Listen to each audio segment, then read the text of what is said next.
기도하겠습니다. 전이 만물을 창조하신 거룩하신 아버지 하나님 감사합니다.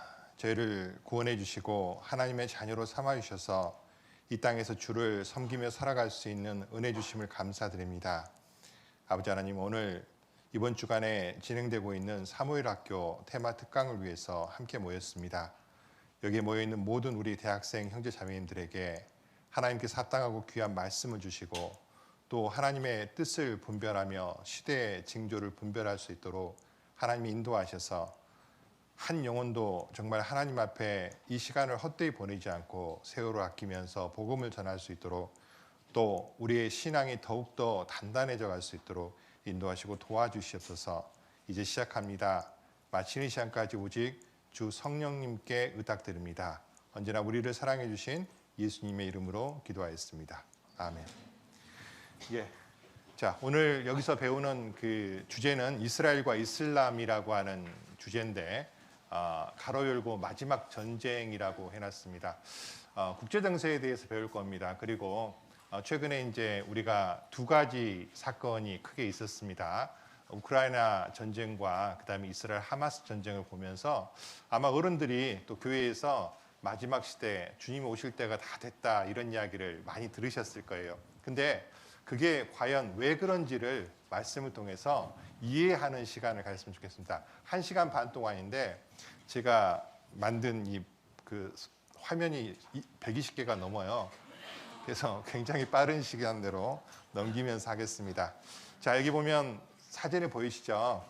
이게 이제 2022년 2월 벌써 2년이 다 돼가네요. 러시아가 우크라이나를 침공했습니다. 전쟁이 시작할 당시만 하더라도 당연히 러시아가 한 달 안에 끝낼 거라고 생각을 했는데 이 전쟁이 사실 지금까지도 끝나지 않고 있습니다. 그리고 우크라이나는 참 많은 피해를 입었죠.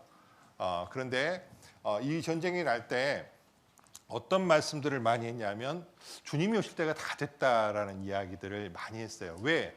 뭐가 근거가 뭘까? 자, 일단 이 근거에 대해서 오늘 배울 텐데 마지막 전쟁, 즉 지금 말고 7년 환란이라고 하는 것에 들어갔을 때 7년 환란은 전 3년 반과 후 3년 반으로 나뉘어요.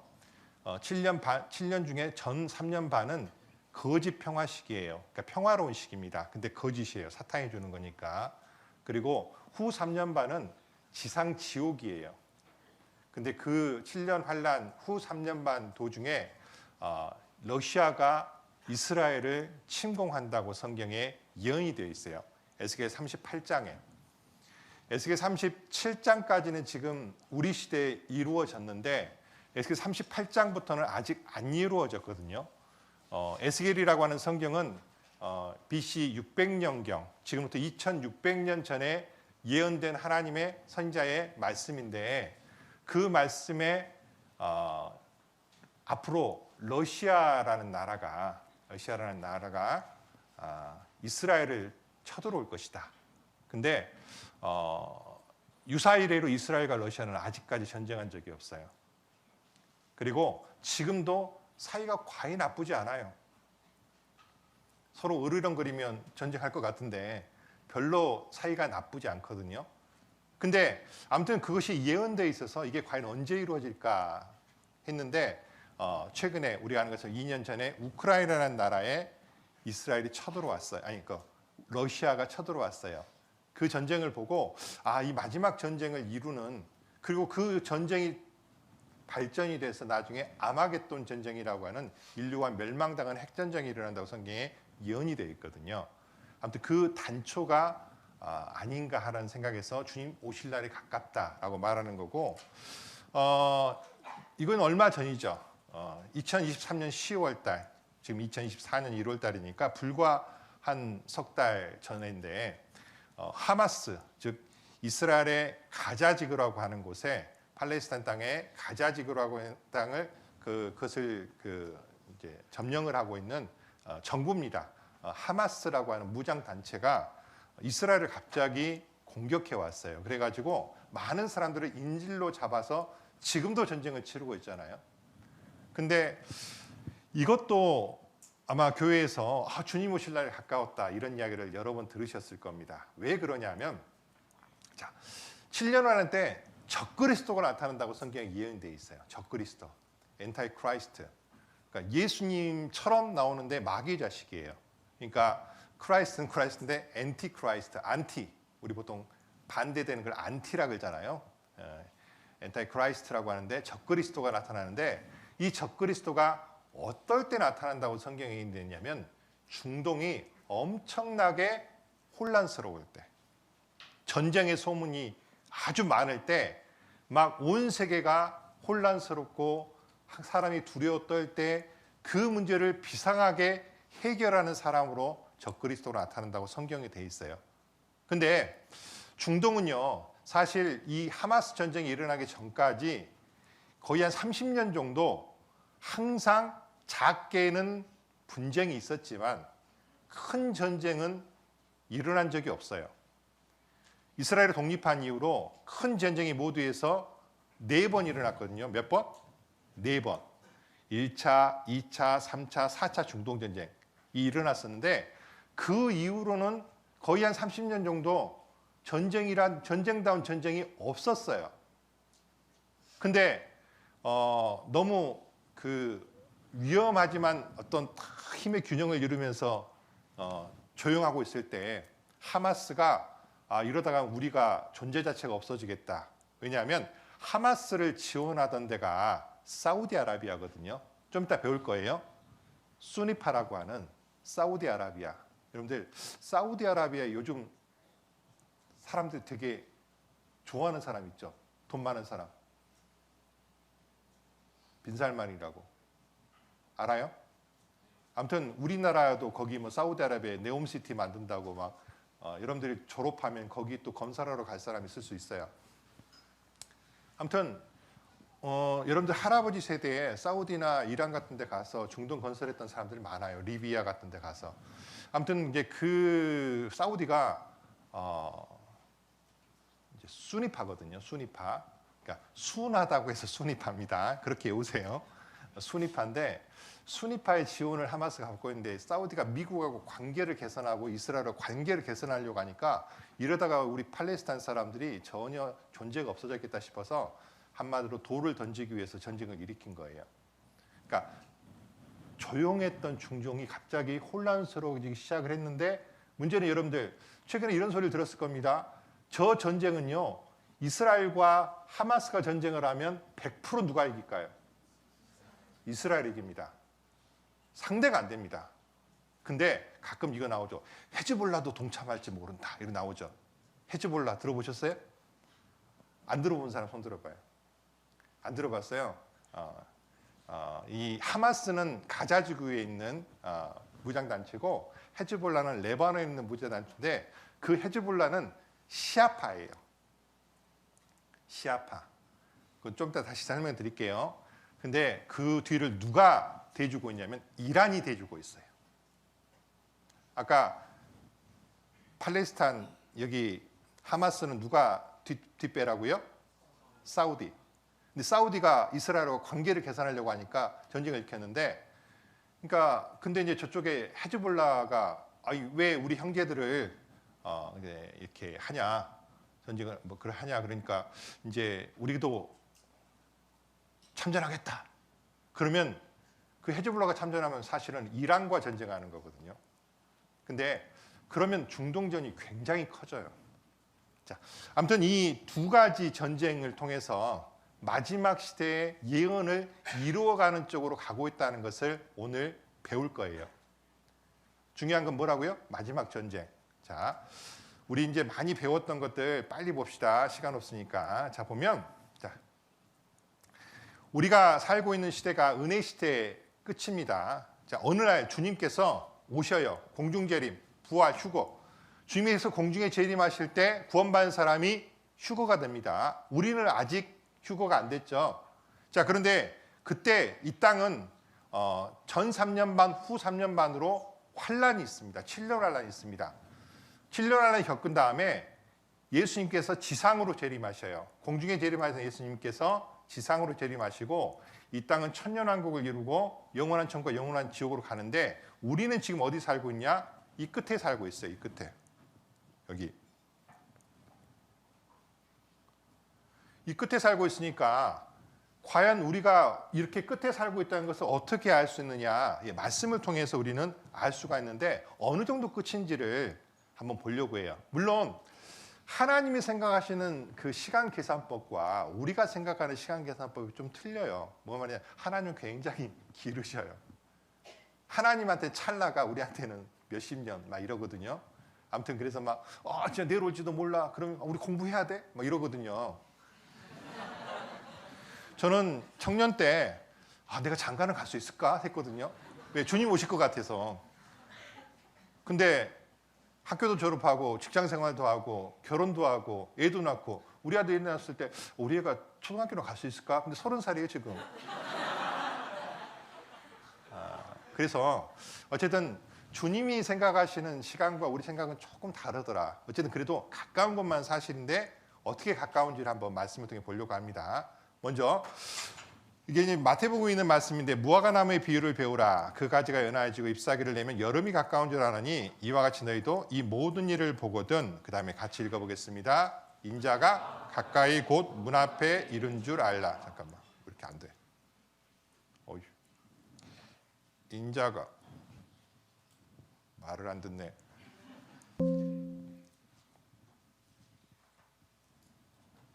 인자가 가까이 곧 문 앞에 이른 줄 알라. 내가 진실로 너에게 말하노니 이 세대가 지나기 전에 이 일이 다 이루리라. 자, 이 무화과 나무의 비유에 대해서는 전도 집회 때 많이 들으셨죠. 이스라엘 민족의 회복과 또 마지막 시대의 징조에 대해서 말씀하시는데, 자, 예수님께서 문 앞에 이르러서 문 두드리고 계신다. 실제로 맞아요. 지극히 맞습니다. 문 두드리면 어떻게 하면 돼요? 열어주면 끝나요. 그런데 이 문 두드리고 여는 시간이 하나님 편에서는 순간인데 우리에게는 그게 뭐 10년일 수도 있고 30년일 수도 있어요.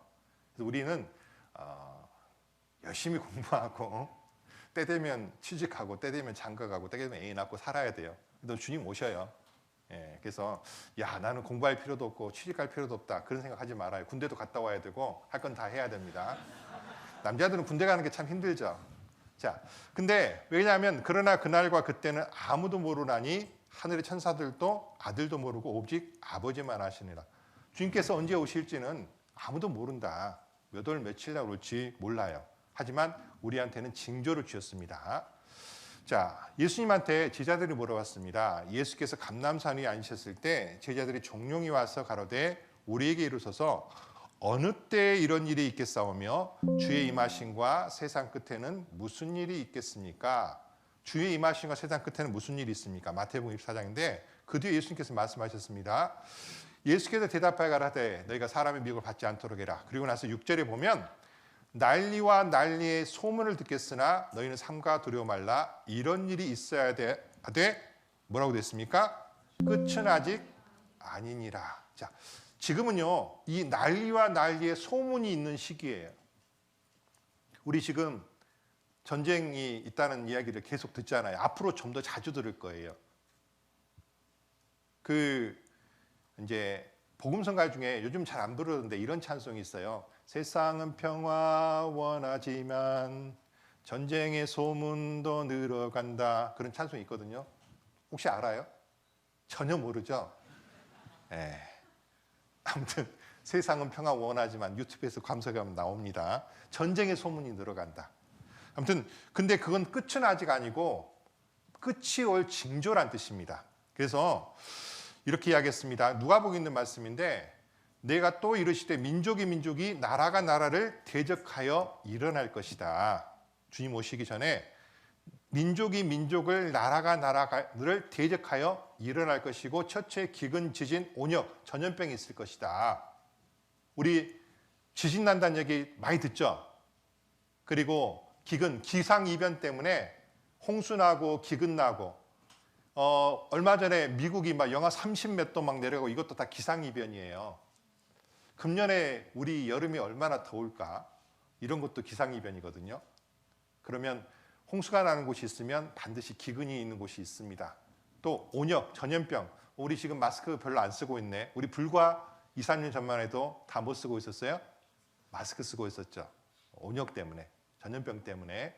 근데 그 위에 보면 민족이 민족을, 나라가 나라를 대적하여 일어날 것이다. 전쟁의 소문이 있을 것이다. 말씀이 되는데 소문입니다. 소문. 진짜 전쟁은 언제냐면 나중 주님 오실 때입니다. 7년 환란 때예요.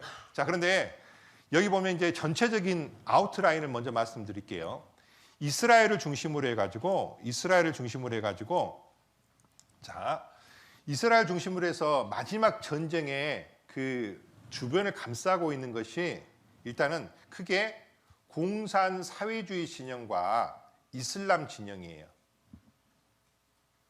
그러니까 여기에 이제 우리나라를 비롯한 미국이라든지 뭐 유럽이라든지 이런 쪽은 이제 서방이라고 하는데 이런 쪽은 이스라엘 편이죠.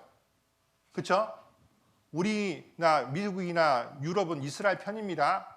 근데 이제 이쪽 공산 사회주의 진영과 이슬람 진영은 이스라엘을 못 잡아먹어서 안달이에요. 지금 현재. 그러면 공산주의 사회주의 진영이 대장이 어디냐? 러시아입니다. 그리고 중국이에요. 여러분들 중국이 지난 한 20년, 20년 동안 한 30년 정도 그 공산주의인데도 불구하고 자본주의 티를 좀 냈어요. 그다음 최근에 이제 시진핑이 본색을 드러내기 시작을 하죠. 오늘 앞으로 중국 경제 무너집니다. 그래서 혹시 아버님이 중국 주식 사면 말리세요. 러시아도 무너집니다. 왜냐하면 이 사람들이 전쟁을 하는 이유는 가난해지기 때문에 하는 거예요. 중국 유학 갈 생각하지 마세요. 예, 살기 힘들어집니다. 공산당은요, 정말 실체를 드러내면 굉장히 두려운 존재들입니다. 우리 같이 자유주의에 산 사람들. 그 다음에 이제 그 이슬람 진영, 이란, 튀르키예, 터키죠, 에티오피아, 리비아 같은 이슬람 진영이 있고, 그 다음에 여기 이제 고멜 해놓고 제가 그 물음표를 해놨어요. 고멜이 어딜까? 이거는 아직까지 구체화되지 않았어요. 그러니까 마지막 그 예언의 끝이 아직 좀 남아 있어요. 나머지 이란, 튀르키예, 에티오피아, 리비아는요 원래 전부 친미 국가였거든요. 근데 수십 년 동안 하나같이 친러로 바뀌었어요. 친러 친중으로. 그 이야기를 할 겁니다. 그래서 이거를 한번 보면 아 진짜로 마지막 시대가 다가오고 있구나. 자, 근데 이제 첫 번째 보면 이렇게 이스라엘 중심으로 이렇게 이제 러시아가 이스라엘을 치러 옵니다. 에스겔 38장에 9장에 예언되어 있어요. 38, 39장에. 자, 그때 러시아를 중심으로 해가지고 옆에 이제 이란, 그 다음에 이디오피아, 리비아, 터키, 튀르키예죠. 그 다음에 고멜은 동부 유럽인데 이런 나라들이 이스라엘을 쳐들어와요. 지금 우크라이나를 쳐들어가는 것처럼. 이게 에스겔 38장에 예언이 되어 있습니다. 제가 아까 그랬죠. 에스겔서는 BC 600년경에 기록된 성경인데 이스라엘과 러시아가 지금까지 전쟁한 적이 있어요, 없어요? 없어요. 유사일이 한 번도 없어요. 그리고 지금 사이가 좋다겠어요, 나쁘다겠어요? 그리 좋지도 않고 그리 나쁘지도 않아요. 그냥 쏘. 그러니까 싸울 일이 별로 없어, 지금까지는. 오케이? 근데 앞으로 러시아가 쳐들어온다고 돼 있어요. 왜? 물건을 겁탈하려고. 이스라엘의 보물을 겁탈하려고. 여러분들 이스라엘은요 엄청난 보물이 있습니다. 좀 이따 다시 이야기하겠지만 지금 이스라엘이 여러분들 뭐가 많은 줄 아십니까? 여러분들 최근에 지금 현재 석유가 제일 많이 나는 나라가 어딜까요? 2024년 현재. 손 들어봐. 어느 나라일까? 사우디? 땡. 미국입니다. 미국. 이게 천지가 개벽할 일이에요. 무슨 말이냐면 그 전통적인 석유 시추 방법은 그냥 이렇게 우물처럼 이렇게 담겨 있는 곳에 이렇게 석유가 있으면 이거를 빨대 꽂아가지고 뽑아내는 방식이에요. 예? 이 사우디가 이게 제일 많아요. 근데 여러분들 혹시 최근에 이렇게 지층 사이에 있는 석유 셰일 오일이라고 들어봤어요? 그게 미국이 세계 최고예요. 그리고 사우디만큼의 석유를 매장하고 있는 곳이 바로 이스라엘 지중해예요. 이스라엘. 아마도 그거 뺏으러 오지 않을까 생각해 볼 수 있어요. 왜냐하면 바다의 풍부가 이스라엘에게 안겨온다고 성경에 돼 있거든요. 그래서 옛날에는 모를 때는 이스라엘의 바다 사해인가? 사해도 굉장한 보고인데, 근데 보니까 이스라엘 앞바다에 사우디만큼의 석유가 매장돼 있어요. 그게 지금 시추가 되고 있고, 어쨌든 러시아가 가난해져 가지고 물건 겁탈을 온다고 성경에 예언되어 있는데, 이때 도와주러 오는 나라가 있어요. 어디냐면 중국이에요. 그래서 지금 여기 앞에 보이는 나라들이 전부 다 지금 한 편이 돼갈 겁니다. 한 편. 어떻게 한 편이 돼가는지를 제가 설명을 드릴게요. 자, 먼저 이란은 아랍이 아닙니다. 제가 왜 이런 말씀 드리냐면, 만약에 이란에 가가지고요, 혹시 여러분들 이제 비즈니스 하기 위해서 나중에 학교 졸업하고 이란에 가가지고 이런 말하면 큰일 납니다. 제가 아랍에 왔더니 너무 분위기가 좋은 것 같아요. 이런 소리 하면요, 이란 사람들한테 뺨 맞아요. 마치 뭐와 같냐면, 한국에 와가지고 중국의 한 도시에 왔더니 너무 멋진 것 같아요. 이러면 그거 뭐라고 생각하는 거예요? 그냥 서양 사람들은 뭐 이쪽은 다 중국이라고 생각하나 이런 생각하죠. 근데 우리 중국하고 한국하고 똑같습니까? 다릅니까? 달라요. 기분 무지하게 나쁜 거예요. 그렇죠? 뭔 말이냐면, 우리 보통 아랍 이슬람을 동이어로 생각하는데 동이어가 아니에요. 자, 이슬람은 아랍 국가가 아닙니다. 왜 그러냐면 훨씬 넓어요. 일단 답부터 말씀드리면, 이슬람이라고 하는 것은 아랍 민족 플러스 페르시아 민족. 이란이 페르시아 민족이에요. 그 다음에 투르크 민족. 터키가 아랍 아닙니다. 투르크 민족이에요. 터키. 그 다음에 슬라브. 뭔 말이냐면 저쪽에 있죠. 뭐 아프가니스탄, 타지키스탄, 우즈베키스탄, 스탄. 거기도 이슬람 가지고 있으니까. 근데 그 사람들 러시아 사람들 비슷하잖아요. 그다음에 북부 아프리카, 예를 들어서 뭐 알제리라든지 모로코라든지, 이게 보면 이집트는 그래도 많이 아랍으로 쳐주는데, 저쪽에 그 북부 아프리카는요, 이슬람을 갖고 있는데 그 사람들이 아랍 사람하고는 달라요. 그다음에 우리나라 동남아시아에 뭐 인도네시아, 말레이시아도 이슬람이잖아요. 근데 그 사람들이 아랍 사람들이에요? 아니죠. 그러니까 이슬람이라고 하는 것은 아랍하고 동이어가 아니고 이슬람 안에 아랍 국가가 들어있는 거예요. 이거를 조금, 먼저 이 구분을 좀 알아야 됩니다. 중동이라고 하는 것은 지리적 구분입니다. 지리적 구분. 그래서 예를 들어서 중동이라고 하는 것은 이 유럽에서 봤을 때 유럽을 중심으로 해서 동쪽이다. 근데 여기 요렇게 요 정도까지를 중동이라고 불러요. 우리나라는 중국, 일본은 극동이라고 해요. 극동. 예? 자, 그러니까 중동이라는 것은 지리적인 구분이고, 아랍이라고 하는 것은 민족적인 구분이다. 대부분 아랍어를 사용하는 사람들을 아랍 민족이라고 해요. 대부분 이게 아브라함의 후손들이에요. 이스마엘과 그 다음에 조카 롯, 아브라함의 후처들, 이런 사람들의 후손이거든요. 자, 그리고 이제 이슬람은 종교적인 구분입니다. 이슬람교를 믿는 사람들을, 그래서 아까 말한 많은 민족들이 있는데, 자, 여기 보면 여기 혹시 외국어 대학교 다니는 분 손 들어봐요. 외대 없나? 있어요. 자, 외대 홈페이지 가서 따왔습니다. 한국 외국어 대학교에 서울 캠퍼스에 보면 아시아 언어 문학 대학이 있는데, 여기 보면 이제 아랍어가 있죠. 아랍어. 그쵸? 아랍어과가 있잖아요. 예? 근데 여기 보면 터키 아제르바이잔어과. 터키는 아랍어 안 써요. 제가 아까 무슨 민족이라고 했어요? 투르크 민족. 그러니까 이게 아랍 민족이 아닙니다. 그 다음에 페르시아 이란어과. 이란은 아랍이라고 했어요? 아랍 아니라고 했어요? 이슬람인데 아랍이 아닙니다. 그러니까 이란 가가지고 아랍에 왔더니 너무 좋아요. 그러면 빰 맞는다 그랬어요. 혹시 나중에 저기 회사 들어가가지고 거기에 뭐 비즈니스로 갔다가 그런 실수하면 안 됩니다. 그러니까 언어가 달라요. 언어가. 자, 그래서 이슬람은 조금 더 넓은 범위라는 것을 기억할 필요가 있고, 자, 이제 이게 보면 우리가 아는 것처럼 우리의 정통은 뭡니까? 아브라함이 이삭을 낳고 이삭이 야곱을 낳고 야곱이 12아들을 낳아서 이스라엘 민족이 됐다. 오케이? 자, 그런데 이 저쪽에 그 아랍 민족은 어떤 민족이냐? 먼저 그 아브라함의 조카 롯이 있죠.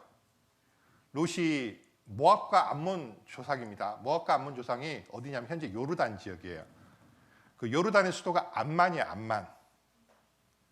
그리고 그 야곱의 형이 에서잖아요, 에서. 에서가 에돔 지역인데 여기는 요르단의 남쪽. 혹시 아무튼 남쪽에 붉은 사암지대 그리고 이제 사우디 쪽까지 해서 아무튼 그쪽에 에돔 사람들이에요. 에돔 사람들. 그래서 그리고 이제 나머지 아라비아 쪽은 이스마엘의 후손이에요. 이스마엘. 그러니까 다윗이 아니라 아브라함의 자식이죠. 그리고 그 아시리아단지 그 다음에 현재 시리아, 레바논 뭐 이쪽 있죠. 이쪽은 아브라함이 그 사라하고 하갈 말고 또 후처를 취했어요. 사라가 죽은 다음에 그 자식들을 이제 아브라함이 살아있을 때 동쪽으로 보내거든요. 그래서 이런 사람들이 아랍 민족을 이루고 있어요. 그래서 이게 이제 아랍 민족이 이렇게 넓은 편이라는 것을 우리는 기억할 필요가 있는데 대충 이렇게 삽니다. 여기 보면 아까 이야기한 것처럼 자, 여기 보면 이제 여기가 롯이잖아요. 롯의 후손들. 그 다음에 여기가 에서의 후손들. 그 다음에 여기는 이제 이스마엘의 후손들. 그 다음에 이쪽은 아브라함 후처의 후손들. 그리고 이제 여기가 사실 이집트가 원래는 애굽이 전혀 다른데 최근에는 이 이스마엘 후손들이 굉장히 많이 가가지고 지금은 이집트도 거의 아랍으로 인식을 해요. 그리고 인구 구성도 실제로 이스마엘이라고 하는 그 이름 성이 굉장히 많아요. 네, 그래서 그 다음에 이제 여기 이제 블레셋 여기가 이제 전혀 다른 민족이거든요. 근데 현재 팔레스타인 사람들은 블레셋의 후손이 아니라고 생각을 하고 아랍 사람들 중에 현재 그 땅에 살고 있는 사람이라고 생각하는데 원래 이제 블레셋은 배 타고 여기 지중해인데 배 타고 넘어온 사람들 중에 하나인데 근데 이제 그 땅에 지금 현재는 거의 아랍 사람들이 살고 있어요. 그래서 성경에 나온 블레셋과 현재 팔레스타인 사람은 뭐 있겠지만 100% 동의어는 아니다라는 이제 그 인류학자들이 해보면 아무튼 그쪽에 삽니다. 자, 그리고 이제 아까 말한 것처럼 터키는 투르크족이 있고 이란은 페르시아 민족이 있고 이렇게 돼 있다는 것을 우리는 기억할 필요가 있습니다. 자, 이슬람은 그 610년에 무함마드라고 하는 사람이 메카에서 이제 뭘 하다가 받아가지고 했어요. 그 다음에 622년에 헤지라라고 해서 메디나로 도망갔거든요. 그래서 거기서 이제 세력을 키워가지고 메카를 입성을 하게 되는데 나중에 죽을 때 해필 어디서 죽냐면 그 바이돔 사원이라고 예루살렘에서 승천했다고 아무튼 그래요. 그래가지고 현재 이 사단을 만든 거예요. 왜냐하면 예루살렘이 기독교, 유대교, 이슬람교의 이렇게 성지가 되다 보니까 그 싸움이 난 거예요. 그 회교 사원이 있는 거기가 바위돔 사원인데 바위가 무슨 바위냐면 이삭을 드렸던 바위예요. 이삭. 그리고 솔로몬의 성전이 지었던 자리. 해필이 거기서 모하메드가 승천했대요. 그러니까 마귀가 머리가 좋은 거야. 어쨌든 그래서 그렇게 했는데 이슬람 제국은 그러니까 상당히 후에 나온 제국입니다. 자, 그래서 이제 이 이슬람은 두 개의 파가 있어요. 자, 먼저 그 사우디를 중심으로 한 수니파. 수니파는 그 마호메드가 죽으면서 후계자를 안 남겨놓고 죽었어요. 그래가지고 그 마호메드 후계자들을 칼리프라고 하는데 칼리프를 능력에 따라서 뽑자라고 하는 사람들이에요. 능력에 따라서. 그래서 이게 이제 사우디아라비아를 중심으로 이 초록색 여기가 다 이제 수니파예요. 그러니까 순한 사람들이야. 한마디로 좀 이슬람 중에서도 순한 사람들. 오케이? 그래서 그렇게 외워요. 수니파. 자, 그런데 여기 시아파는요. 시아파는 누구냐면 혈통에 따라서 세워야 된다. 혈통에 따라서. 그 무함마드 후손을 이건 나는 어떻게 외우냐면 시아버지는 손자를 바란다. 혈통. 그러면 외워지죠? 여기 대장이 누구냐면 이란이에요. 이라크 일부, 그 다음에 시리아, 레바논 이쪽, 그 다음에 예멘 이쪽이에요. 숫자는 작은데 이쪽이 세요. 과격해. 갖고 막 총 들고 사람 죽이고 막 이런 사람들이에요. 그래서 이렇게 이제 크게 두 개로 나눠져 있는데 이걸 왜 말씀드리냐면 사우디 중심으로 이제 수니파와 그 이란 중심에서 시아파로 나뉘는데 이 이슬람이 지금 중동에 문제가 시작된 게 기독교, 이슬람교, 유대교의 중요한 성지가 예루살렘이 됐는데 자 이스라엘이 독립한 다음에 인구 구성을 좀 알 필요가 있어요. 왜냐하면 봐봐요. 이스라엘 인구는 100% 유대인이 아닙니다. 아랍인들도 있어요. 그러니까 이스라엘 국적을 갖고 있는데 아랍인들이 있어요. 이스라엘 국적을 갖고 있는 유대인들이 있거든요. 아랍인들 숫자가 작고 유대인들이 숫자가 많은데 자 이스라엘은 남녀 모두 군대 갑니다. 좋겠죠? 자매님들 별로 안 좋아요? 근데 아랍 사람들은 군대에서 안 받아줘요. 그러니까 이스라엘 국적인데 아랍 사람들은 군대에서 안 받아줘요. 왜 그럴까요? 들어왔다가 총뿌리 돌려대버리면 골치 아프잖아. 자, 근데 재밌는 거 하나 보여드릴게요. 자, 여기에 흑인이 있어요. 흑인. 뭐 흑인이라고 사람을 무시하는 건 아니지만 그 이디오피아에서 유태인들이 많이 살았어요. 솔로몬과 시바의 왕 이야기 아시죠? 그래서 이디오피아가 원래는 이스라엘하고 되게 가까워요. 근데 나중에 전쟁할 때 오잖아요. 이게 바뀌는 거예요. 어쨌든 이디오피아에 유대인들이 많아서 그 유대인들이 많이 데려왔어요. 그래서 베다 이스라엘이라고 그러는데 베다 그 유태인들인데 이 사람들이 실제로 텔아비브를 중심으로 해서 많이 살아요. 근데 이 사람들은 군대를 보낼까요, 안 보낼까요? 여기 지금 군복 입고 있잖아. 그러니까 이 사람들은 흑인이어도 유대인으로 인정하는 거예요. 오케이? 근데 아랍인들은 이스라엘 가면요. 자동차 번호판 색깔이 달라요. 유대인이 타는 자동차와 아랍인들이 타는 자동차가. 그래서 차별이 상당히 많습니다. 어쨌든 이스라엘은 그 안에 유대인도 살고 아랍인도 산다. 보면은 여자들도 군대 가죠. 총 들고 있잖아요. 그 이상 말하지 않을게요. 젠더 이슈가 생길까 봐. 자, 아무튼 자, 이스라엘은 원래 1948년 독립하기 전까지는 당연히 그 팔레스타인 땅에 이 초록색이 아랍인들이 살았어요. 여기 이렇게 아랍인들이 살았는데 이제 독립할 때 이쪽을 가자지구라고 이야기하고 여기를 요르단강 산 웨스트뱅크라고 이야기하는데 이쪽에만 아랍인들이 살고 여기 하얀 쪽에다가 이스라엘이 살기로 하고 독립을 했어요. 자, 그런데 전쟁을 치르면서 아랍인들이 사는 지역이 점점 늘었어요? 줄어들었어요? 줄어들었잖아요. 이렇게 줄어들었잖아. 여기가 현재 가자지구예요. 가자지구. 예? 그리고 여기 웨스트뱅크도 처음에는 그러니까 여기가 요단강이거든요. 요단강. 여기가 요단강이에요. 요단강 서쪽이라서 웨스트뱅크라고 그러는데 중요한 건 이 웨스트뱅크 여기 끝에 뭐가 있냐면 예루살렘이 있어요. 예루살렘. 그래서 예루살렘 때문에 67년도 제3차 중동전쟁 때 예루살렘을 탈환을 했거든요. 그러니까 처음에는 아랍 사람들이 많이 살다가 최근에는요. 거기에는 아랍 사람들이 점점 줄어요. 유대인들이 들어와서 살아. 자, 근데 어떤 차이가 있냐면 이 가자지구, 지금 하마스가 있는 곳이 바로 이 가자지구예요. 여기는 같은 팔레스타인 사람이라도 하마스가 굉장히 무력 투쟁을 하기 때문에 세요.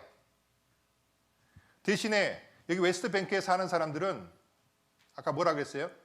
섞여 산다 그랬죠? 같은 아랍 사람인데 대충 사이좋게 살아요. 그러니까 같은 아랍 사람, 팔레스타인 사람도 성향이 다른 거예요.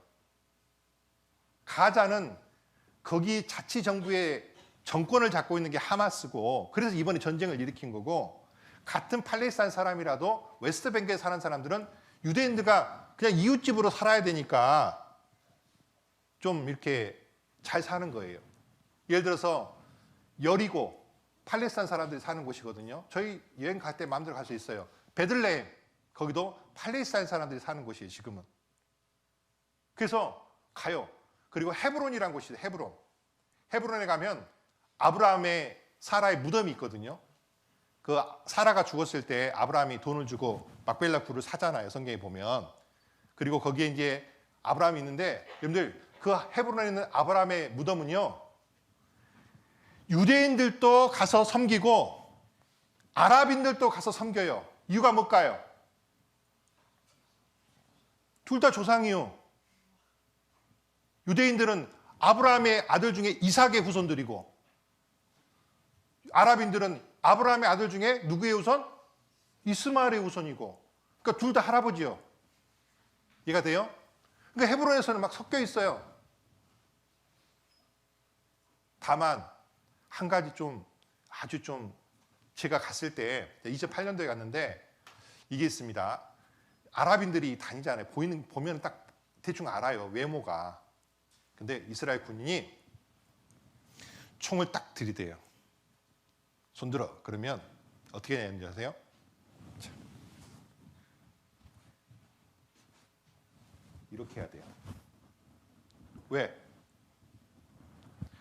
폭탄 같은 거 있을까봐 불신검문을 하면 손을 들고 허리를 드러내 보이면서 한 바퀴 돌아야 돼. 되게 치욕스럽겠더라고. 내가 옆에서 보니까. 나는 관광객이니까 나한테는 그러지 않는데, 아랍 사람들을 보면 의심이 가면요, 이스라엘 군인들이 헤브론에서 봤거든요. 손 대요. 그러면 이렇게 손 들고 뺑 돌아야 돼. 여러분들 그거 기분 좋겠어요? 기분 무지하게 나쁠 것 같아요? 제가 살 때 무지하게 나쁠 것 같아요. 어쨌든 이 섞여는 살지만 차별은 있다. 아까 말한 것처럼 자동차도 번호판 색깔이 다르고. 그러니까 가자지구는 아예 분리돼서 있는 곳이고, 이쪽 가자지구는 아직 분리돼서 있는 곳이고, 웨스트뱅크는 많이 좀 섞여서 있다. 자, 그래서 웨스트뱅크는 아랍 사람들이 대체로 유대인과 섞여서 살고, 가자지구는 하마스가 다스리고 있고. 자, 그래서 여기 보면 여기 있는 것처럼 그 웨스트뱅크는 요단강 서안지구라고 해서요. 여기가 요단강이고, 이게 여기 요르단인데, 여기 요르단강 서안지구에 있고, 여기가 제가 아까 뭐라 그랬어요? 베들레헴이, 자, 제가 아까 이야기했죠? 베들레헴이 어디가 속해 있다고요?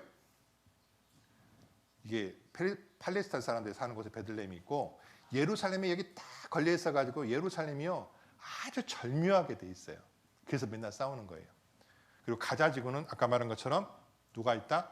하마스가 하고 있는, 그러니까 가자지구 사람들은 좀 이렇게 분리되어 있는 사람이란 뜻이고, 그렇게 생각하면 되고, 요르단강 서안지구, 웨스트뱅크에 사는 사람들은 좀 이렇게 섞여서 사는, 같은 팔레스타인 사람도 좀 다르다. 이걸 이해할 필요가 있어요.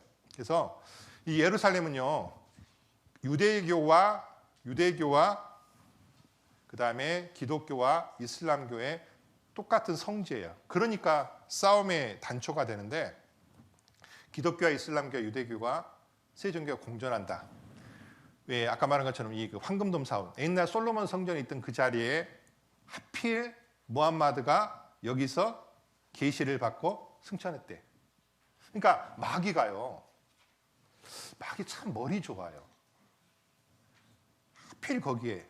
자, 이제 이거는 그 옛날 이제부터 팔레스타인을 누가 지배했는지를 간단하게 볼게요. 자, 지금 이스라엘하고 좀 다른 게, 다윗과 솔로몬 시대에는요, 여러분들 그 요단강 동쪽에도 저기 므낫세 반지파하고 루벤 지파하고 그다음에 갓 지파가 받은 거 아시죠? 그래서 이쪽에도 있어요. 그래서 옛날에는 이쪽까지도 이스라엘이 다스렸는데 지금은 요단강을 딱 중심으로 이쪽만 이스라엘 쪽이에요. 그래서 옛날에는 좀 넓었다. 그다음에 아시리아가 있을 당시에는 여기가 이스라엘이고 바빌로니아 당시에는 여기가 이스라엘이고 그다음에 페르시아 당시에는 여기가 이스라엘이고 그다음에 헬라, 마케도니아, 그러니까 그리스, 우리가 알렉산더 대왕이라는 여기가 이스라엘이고 로마 제국 때도 역시 여기가 이스라엘이에요. 그다음에 이슬람 제국 때 아까 말한 메카와 메디나와 예루살렘을 통해서 여기서 이제 다스렸고 그다음에 이제 잠깐 이슬람이 지배하고 있을 당시에 십자군이라고 성지를 회복하자는 운동이 있었어요. 이때 이제 잠깐 그 십자군들이 예루살렘을 회복할 때가 있었고요. 교황이 중심이 돼가지고 그리고 나서 뒤에는 이제 오스만 터키라고 그러니까 투르크 이제 오스만 제국 시대가 있었어요. 이 당시에 이제 왕을 술탄. 아무튼 오스만 제국 시대 현재 터키입니다. 그러니까 아까 이제 아시리아 그다음에 바빌로니아는 현재 이라크로 남아 있고 페르시아는 현재 이란으로 남아 있고 그다음에 어디예요? 오스만은 현재 터키로 남아 있어요. 자, 그래서 이슬람은 현재 아랍 이제 나라가 여러 군데가 있죠. 자, 근데 오스만 시대에 어떤 일이 있었냐면 이게 1948년 이스라엘 독립하는 그 사진인데 이 독립선언서를 하고 있는 사람이 다비드 벤구리온 수상인데 이 수상 위에 보면은 이렇게 이제 한 사람이 사진이 있어요. 이 사람이 누구냐면 독립에 아주 기여했던 사람인데 헤르츠리라고 하는 사람이에요. 이 사람이 오스만 시절에 네오텔 헤르츠리라고 시오니 운동을 시작을 했어요. 그래서 1897년에 제1차 시오니스트 회의를 개최를 했습니다. 제1차 시오니스트 회의. 글자 나오나요? 예. 그래서 그러니까 오스만 시대입니다. 그래서 이 사람은 술탄한테 가가지고 땅을 사고 막 그래요. 우리가 들어가서 산다고. 그 당시에 이제 이스라엘 땅은 완전 황무지였거든요. 아무튼 그로부터 정확히 50년 후 1897년부터 정확히 50년 후가 언제예요? 1947년에 유엔으로부터 독립을 해도 좋다는 허락을 받아요. 그리고 1948년 5월 14일에 이스라엘이 독립합니다.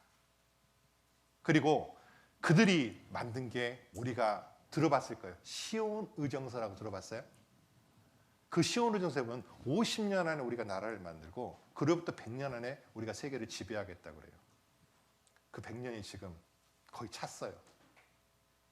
그래서 사실 지금 현재 유대인이 세계를 지배하고 있다. 근데 유대인들은 죽어도 자기들이 안 만들었다고 그래요.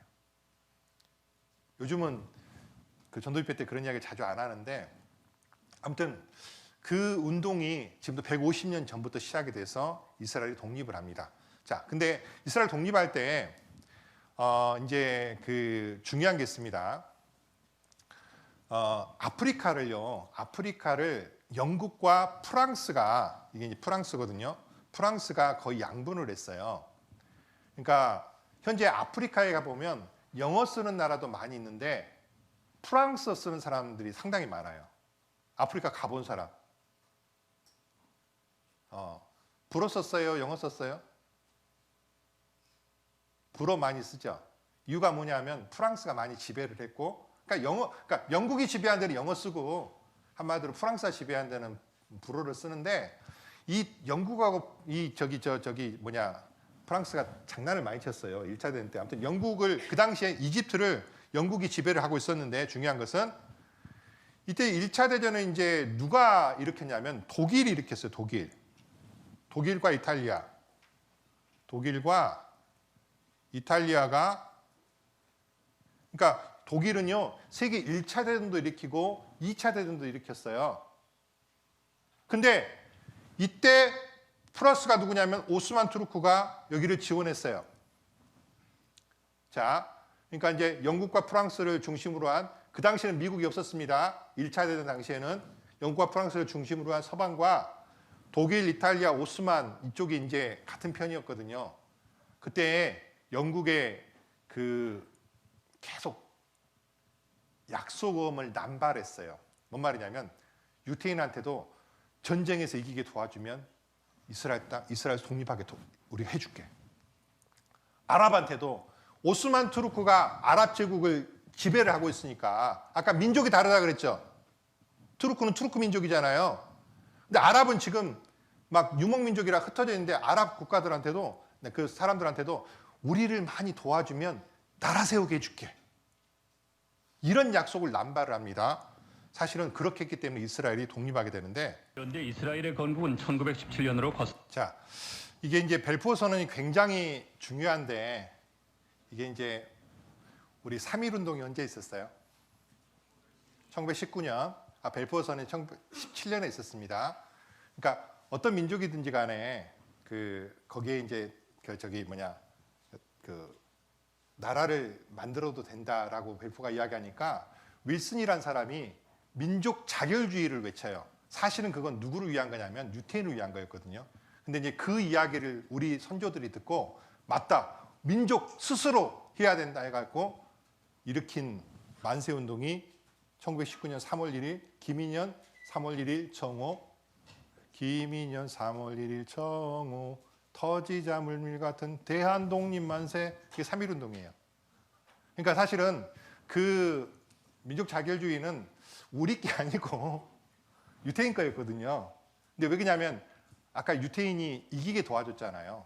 근데 문제는 이 영국이 조금 간사하게 행한 것이 이 약속을 유태인에만 한 게 아니라 아랍한테도 했어요. 도와주면 어쨌든 나라 만들게 해줄게. 그래가지고 2차 전쟁 끝나고 난 막 엄청나게 생긴 거예요.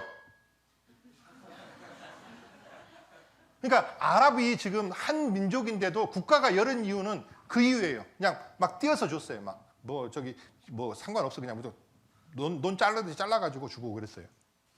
근데 팔레스타인은 1차 대전 때까지 역시 영국의 위임 통치에 있었거든요. 영국이 지배를 하고 있었습니다.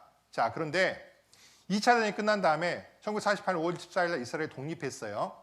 자, 근데 아까 말한 것처럼 이스라엘이 독립했는데 그 안에는 완전 유태인들 것이 아니라 팔레스타인 사람들과 함께 살도록 독립이 됐습니다.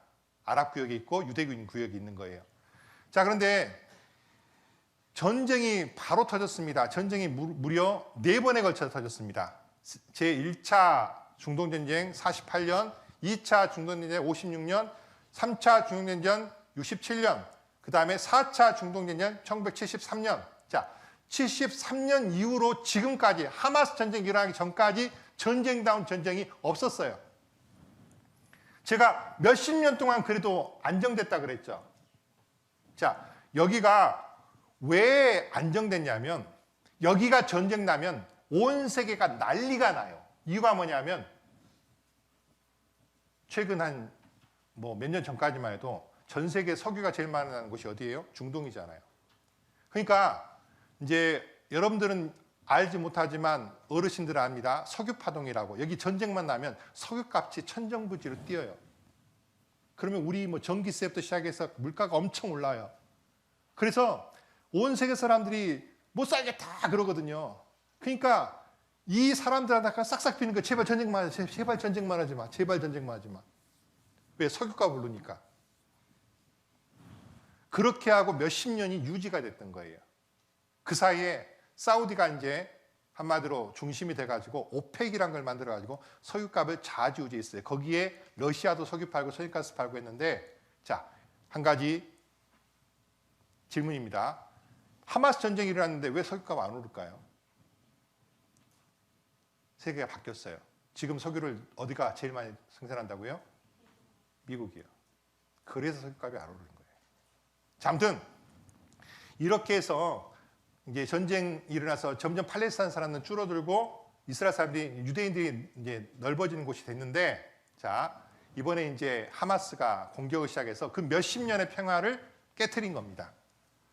자, 근데 이 하마스 전쟁은 그 중동의 평화를 이렇게 뭐라고 표현해야 되나? 안정된 게 아니라 그냥 균형을 잡고 있던 불안한 가운데 균형을 잡고 있던 것을 깨트리는 그런 역할을 한 겁니다. 자, 여기 이스라엘 주변에 무당단체가 있는데 아까 하마스는 수니파라 그랬죠. 사우디아라비아가 중심이 된 그 수니파가 지원하는 그런 단체고 팔레스타인 사람들. 그다음에 이스라엘 북쪽에 레바논이라는 곳이 있습니다. 레바논은 헤즈볼라라고 하는데 이란이 지원을 해. 헤즈볼라 여기가. 그리고 이제 나머지 무당한테 탈레반이라는 데가 있고 IS라는 곳이 있는데 뭐 이거는 중요한 게 아니고 문제는 자 보세요. 평소에는 하마스하고 헤즈볼라가 사이가 좋을까요? 안 좋을까요? 평소에는 사이가 안 좋습니다. 왜? 하마스는 수니파, 헤즈볼라는 시아파, 사우디하고 이란하고 사이 안 좋아요. 그래서 서로 대면하고 있었는데 지금 이제 팔레스타인 하마스가 이스라엘한테 아무튼 좀 세상 말로 뒤지게 두들겨 맞고 있잖아요. 그러니까 평소에는 사이가 안 좋은데 그래도 사촌 형제니까 이란이 화가 나는 거야. 그래서 이스라엘이라고는 공공정의 앞에서 점점 둘이 가까워지고 있어요. 근데 문제는 하마스는 100% 집니다. 이스라엘한테. 근데 헤즈볼라가 끼기 시작을 하고 이란이 개입하기 시작하면 아까 맨 마지막 전쟁의 그림이 시작되는 거예요. 그래서 지금 보세요. 헤즈볼라는 하마스보다 세다. 우리가 간다. 그리고 이 미 항모는 안 들었다는 헤즈볼라, 이스라엘과 전면전도 가능하다. 근데 여기서 지금 말하고 있는 원 속에 있는 사람이 누구냐면 이란 대통령이거든요. 그래서 헤즈볼라가 들어오면 중동이 이게 걷잡을 수 없는 파도로 칩니다. 그러니까 하마스로 끝나면요, 그냥 하마스 그냥 거의 그냥 멸절되고 그냥 살아요. 조용히 또 살 거야. 근데 이게 안 그러게 생겼어. 그리고 성경에 보면 이게 하마스로 종결되고 그냥 살까요? 아니면 계속 이것이 어떤 도화선이 돼서 점점 힘들어질까요? 예, 점점 힘들어집니다. 자, 이스라엘은 외교 해법이 없으면 헤즈볼라와도 전쟁을 하겠다라는 입장이고, 예? 이스라엘이 이제 두 개 전면전, 즉 하마스하고 전쟁하고 헤즈볼라 전쟁하나 이게 언제 겁니까? 금년도 거예요. 금년 1월달 신문입니다. 그러니까 헤즈볼라가 끼지 말라고 계속 미국이 계속 말리는 거예요. 왜? 하마스로 끝나면 좋은데 헤즈볼라까지 들어와가지고 이란이 개입하기 시작을 하면 아주 골치 아파지거든요. 근데 성경에는 아주 골치 아파진다고 돼 있어요? 끝난다고 돼 있어요? 골치 아파질 거라고 돼 있는 거예요, 성경에. 왜? 적그리스도가 나타나려면 중동이 어떻게 해야 되니까? 자, 난리할 소문을 듣겠으나 너희는 삼가 두려워 말라. 뭐라고요? 그 성전에 그러니까 여러분들 7년간 기간 동안은 구원받은 사람이 누구냐면 유대인들인데 유대인들 12지파 1만 2천 명씩 14만 4천 명이 구원받아요. 누구만 구원받는다고요? 유대인들. 이 전 3년 반 기간 동안에 누가 나타나냐면 그 두 선지자가 나타나요. 그래가지고 유대인들한테 전도를 하거든요. 예수님이 메시아라는 사실을 전해요. 그때 14만 4천이 구원을 받는 거예요. 근데 왜 구원을 받냐면 적그리스도가 메시아인 줄 알아요, 처음에는. 근데 나중에 보니까 성전에 하나님을 섬기는 게 아니라 자기가 딱 가서 앉는 거예요. 그러니까 유대인들이 속았구나. 저 사람이 메시아가 아니었구나. 마귀의 자식이구나. 그러니까 돌았어요. 근데 그 숫자가 그렇게 많지 않아요. 유대인들이 1,500만, 2,000만 정도 되는데 1,500만 정도 되는데 그중에 14만 4천이면요. 몇 프로지? 1%밖에 안 돼요. 그러니까 나머지 유대인들은 사실은 많이 속아요. 그리고 유대인들 중에 3분의 1은 하나님이 그래도 그 긍휼하게 있어서 천년왕국에 들어가거든요. 육체를 가지고 구원 안 받았지만. 자, 아무튼 이 거제 평화 시기에 그런 일이 벌어지고 자, 그리고 이제 666표를 받아요. 오른손에 이마에 표를 받는다. 아시죠? 그래서 온 세계 사람들을 지배하는데 이때 이제 러시아가 이스라엘을 침공하는 전쟁이 시작될 거예요. 그리고 그것이 나중에 커져서 온 인류가 이스라엘 쳐들어오는 아마겟돈 전쟁이 돼요. 그리고 온 세계가 핵전쟁으로 불로써 멸망하고 그때 지상으로 예수님께서 재림하셔요. 그때 우리도 같이 재림해요. 올라갔던 사람들 주님과 함께 오긴다고 되죠. 그리고 천년왕국이 있는 거예요. 그러니까 우리는요, 여러분들 보세요. 우리는 여기서 이렇게 올라가서 위에서 뭐 하고 있을까요? 7년 동안 혼인잔치, 어린 양 혼인잔치. 예수님이 신랑 되시고 우리는 신부 되고 어린 양 혼인잔치고, 그리고 주님과 함께 오는 거예요. 이 땅은 환난. 그래서 우리는 그 환난 시대에 일어날 일들이 준비되는 것을 보는데, 자, 빨리 설명할게요.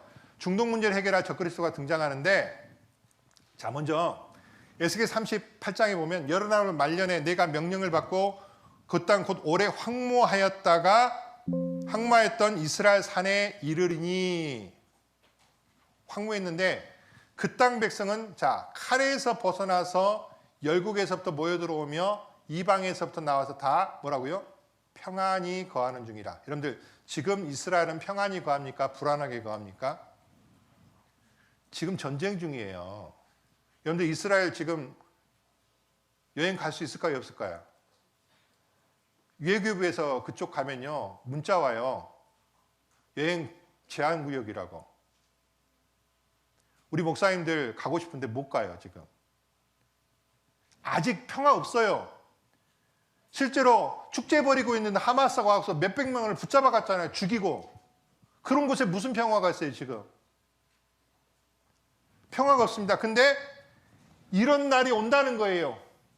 열국에서 와가지고 이방에서부터 와가지고 다 평안히 거하는 중이 와요. 이게 이루어집니다. 중동의 평화가 이루어진다는 뜻이에요. 이걸 누가 만들어준다? 적그리스도가. 제3성전이 세워지는데, 자, 예루살렘에는 이제 기독교와 유대교와 이슬람교의 이제 같은 곳인데, 예루살렘이라고 하는 곳에 보면 아까 말한 것처럼 웨스트뱅크하고 딱 있어가지고 진짜 신기하게도 딱 4개 구역으로 나눠져 있어요. 자, 예루살렘에 가면 그 좁은 데가 기독교인이 사는 구역이 있고요, 유대인들이 사는 구역이 있고요, 그 다음에 이슬람 사람들 사는 구역이 있고요, 아까 말한 팔레스타인 사람들, 그 다음에 아르메니아 사람들이 사는 구역이 있어요. 정교회입니다. 정교회. 그리고 여기에 성전이 있고, 유대인들이 사는 구역에 여기에 통곡예배예요. 통곡예배요. 여기가 원래 솔로몬의 성전이 있던 자리인데 바이돔 사원이 있는 거예요. 그래서 여기서 지금 유대인들은 매일같이 뭐 하고 있냐면 기도하고 있어요. 뭔 기도?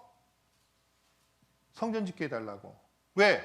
여러분들 유대인들 입장에서는 성전이 없으니까 속죄제사를 못 드리는 거예요. 대속죄일 날. 죄 용서를 못 받잖아요. 그러니까 성전이 있어야 되는 거예요. 그래서 성전 짓게 해달라고 날마다 기도해. 그거를 누가 들어준다? 적그리스도가 들어준다. 그러니까 와 그러지 처음에는. 그래서 왜 그러냐면 여기에 통곡예배가 뭐냐면, 옛날에 예수님 당시에 있던 여기를 제외하고는 AD 70년 로마가 쳐들어왔을 때 여기를 전부 다 부숴버린 거예요. 예? 그리고 600년 이후에 이슬람이 생겨서 거기다가 딱 그 바위, 아브라함이 이삭을 드렸던 그 바위 위에다가 이슬람 사원을 지은 겁니다. 자, 이슬람 사원인데 여러분들 오마르 사원이 이제 그 자리거든요. 자, 이게 보면 이 안에 들어가면 이거예요. 이게 뭐예요? 그 사원 안에 들어가면 이거라니까. 뭐예요? 바위잖아, 바위. 사원 안에 바위라고. 이 바위에 뭐가 있었다고? 누가 드렸다고? 아브라함 이삭을 드린 곳이에요. 그리고 여기에 솔로몬 성전이 있던 곳이고, 근데 해필 무하마드가 여기서 승천했대. 아이씨. 그래가지고 지금 난리가 난 거예요. 아무튼 이 자리에 지금 사원이 있습니다.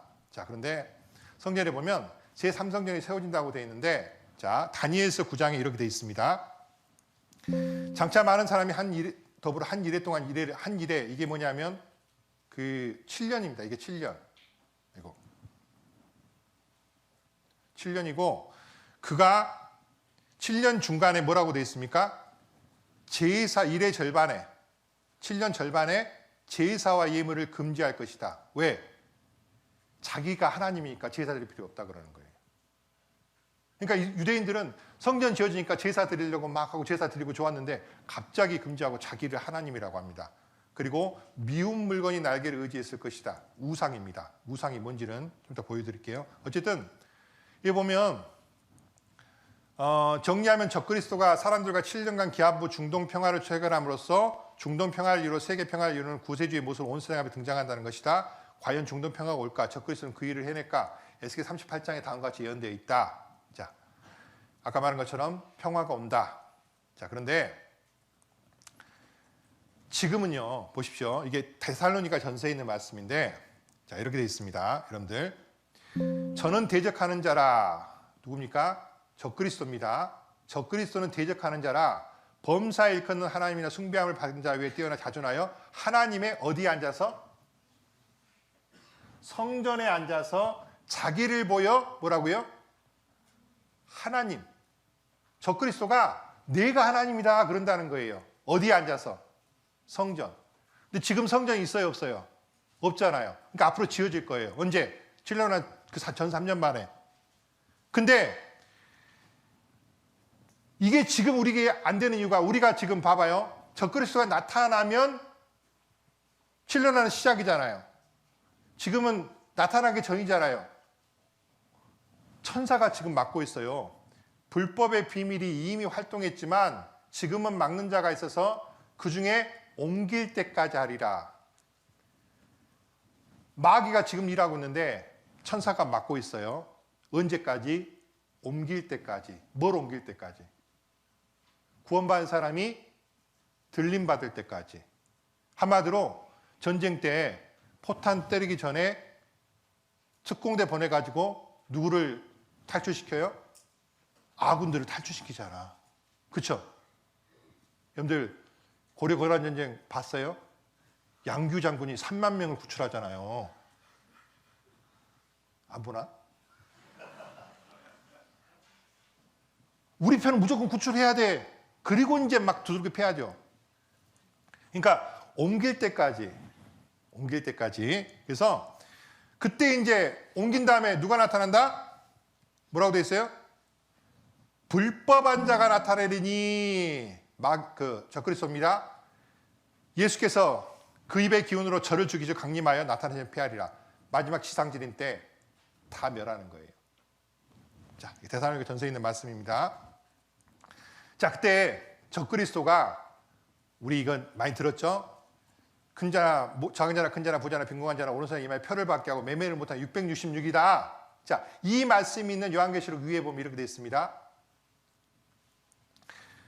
그 적그리스도가 666 우리에게 받게 할 때 짐승의 우상을 만들어서 우상에게 생기를 줘 짐승 우상으로 말하게 하고 우상으로 말을 하게 한다. 그리고 그 우상을 뭐라고요? 경배하게 한다. 경배하는 사람 다 죽인다. 그러니까 자기가 하나님이라고 딱 안고 우상을 만드는데 말하는 우상은 사람이 만든 거잖아요. 근데 말을 해요. 여러분들 말하는 우상이 있을까요? 없을까요? 뭘까요? 아마 이거 아닐까? 혹시? 아직은 물음표지만 여러분들 AI가 만약에 진짜로 거기에 들어가면 이 세상의 모든 걸 다 알 수 있어요. 왜? 모든 데이터를 다 갖고 있으면 우리보다도 수백 배, 수천 배, 수만 배 똑똑해요. 내가 예를 들어서 오늘 여기서 옥션에서 뭘 검색을 했어요. 그 다음날 보면 계속 그 광고 뜨죠. AI가 내가 지금 뭘 검색했다는 걸 아는 거예요. 지금 엄청나게 발전하고 있죠. 그때 되면 더 발전할 거 아니에요. 근데 그 앞에 가서 가끔씩 사람들은 좀 멍청해가지고 AI 어차피 사람이 만든 거거든요. 근데 AI가 무슨 생각을 하고 막 하는 것처럼 생각을 하는데 그 위에서 탑에서 지배하면 완전히 그는 한마디로 온 세상 사람들을 지배하는 도구입니다. 어쨌든 우상이 생긴다. 적그리스도가 그렇게 나타난다고 성경에 예언이 돼 있어요. 자, 그래서 중요한 거는 적그리스도가 나타날 환경이 지금 조성이 되고 있어요, 안 되고 있어요? 그러니까 중동의 평화가 거의 4, 50년 동안 1973년 이후로 전쟁이 없었어요. 그리고 있어도 국지전밖에 없었습니다. 근데 지금 하마스 전쟁도 사실은 국지전이에요. 그렇죠? 근데 이게 더 커질 가능성이 있어요, 없어요? 있어요. 이게 이제 이란 개입하고 이러면요, 완전 커집니다. 근데 그런 시기가 온다고 성경에 돼 있고 그 문제 해결할 사람이 적그리스도인데 그런 사람이 올 환경에 지금 이제 쉽게 말하면 잔잔한 호수에 돌이 하나 딱 던져진 거예요. 이게 이제 어떤 파도를 만들지는 앞으로 살아가면서 우리가 배워야 됩니다. 시작이 된 겁니다.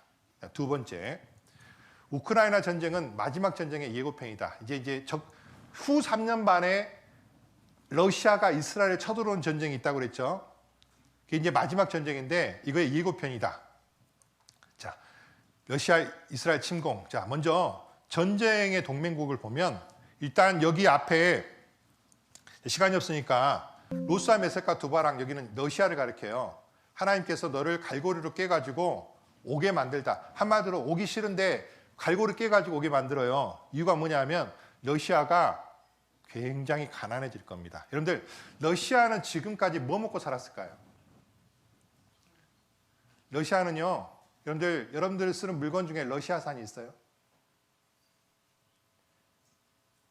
전쟁 물기 만든 거 외에는요. 사실 러시아는 제대로 된 산업이 없습니다. 근데 뭐 먹고 푸틴이 그렇게 잘 살까요? 예, 석유 팔고 그 다음에 가스 팔아가지고. 근데 지금 우크라이나 전쟁 이후로 서방 세계에서는 러시아 석유, 러시아 가스 사줘요, 안 사줘요? 안 사줘요. 그리고 러시아 푸틴이 버텼어요.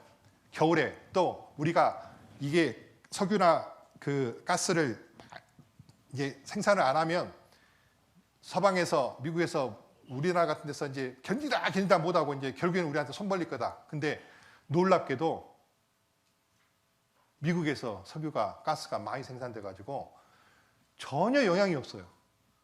한마디로 러시아는 지가 빠지면 견디다가 와서 손 벌릴 줄 알았는데 손 벌려요, 안 벌려요? 안 벌려요. 그러니까 경제가 추락을 하는 거예요. 앞으로 그게 더 심해질 겁니다. 여러분들 이번에 갤럭시 24에 13개 국가 정도의 통역기가 들어가 있죠. 거기에 빠진 언어가 있어요. 무슨 언어일까요? 있어야 되는데 러시아어가 없습니다. 갤럭시 24 아직 안 샀죠? 여러분들은 대부분 애플 갖고 있나? 아이폰 갖고 있나? 아무튼 러시아어가 빠졌어요. 이유가 뭔지 아세요? 제재하는 거예요. 태국어도 들어가 있는데 힌디어도 들어가 있는데 러시아어가 없다니까. 러시아는 점점 고립돼요. 그래서 요즘 누가 사주냐면 중국이 사줘요. 싼 값에. 나쁜 놈들이죠. 아무튼 이것도 중국 사람 있을란가 모르겠다. 자, 근데 여기 보면 네가 그것도 극한 북방에서 많은 백성 말을 탄 때와 그가 군대 한결 구름을 덮인 같이 내 백성 누구를 치러 오리라? 이스라엘을 치러 오리라. 이스라엘을 치러 올 것이다. 러시아가 오는데 누가 같이 올까? 자, 이거 극한 북방이라겠죠? 자, 이게 이제 살짝 삐뚤어져 있는데 이제 지구는 둥글잖아요. 실제로 예루살렘에서 정확히 북쪽에 모스크바가 있어요. 치러 올 것이다. 자, 그런데 함께 오는 사람들이 있어요. 밑에 바사와 구스와 북과 고멜과 모든 때와 극한 북방에 도갈마 족속되어 있는데 여기 보면 고멜이 있고 도갈마가 있고 그 다음에 바사 구스 붓인데 자, 바사는 페르시아입니다. 그 다음에 구스는 이디오피아예요. 그 다음에 붓은 리비아입니다. 먼저 요것부터 한번 봐봅시다. 빨리 이야기하면 하나같이 친미 국가인데 친소국가 됐습니다. 자, 먼저 이란. 팔라비 왕이라는 사람이 있었어요. 자, 우리나라가 옛날에는요 이란에 많이 갔습니다. 우리 할아버지들이. 그래서 저기 서울에 가면 테헤란노라는 거리가 있어요. 테헤란노 들어보셨죠? 그때는 미국하고 사이도 좋고 우리하고도 사이가 좋았어요. 그랬는데 팔레비 왕이 이제 이렇게 저기 미국하고 손잡고 있잖아요. 근데 이제 1979년에 이제 회교혁명이 일어났습니다. 호메니라는 사람이 나타나가지고 회교혁명을 일으켜가지고 이슬람 원리주의 국가가 됐어요. 수니파의, 그러니까 시아파의 아주 우두머리가 됐습니다. 그래서 1979년 호메니의 이슬람 혁명으로 팔레비가 무너지고 친미 국가였지만 전부 다 이 이란이 친러 국가가 된 거예요. 그러니까 성경에 이란이 러시아 편에 선다고 했는데 1979년에 그게 이루어졌어요. 두 번째, 여기 보면 이제 이란 대통령인데 트럼프 불태우죠. 미국하고 사이 안 좋아요. 그리고 아까 말한 것처럼 미국하고 싸운다고 막 그러는 거예요. 그러니까 1979년까지 전까지는 성경하고 달랐는데 79년 이후로 지금 이란은 이스라엘과 그러니까 러시아와 같은 편입니다. 그리고 헤즈볼라는 이슬람 호메니 이슬람 원리주의가 지원하는 당체입니다.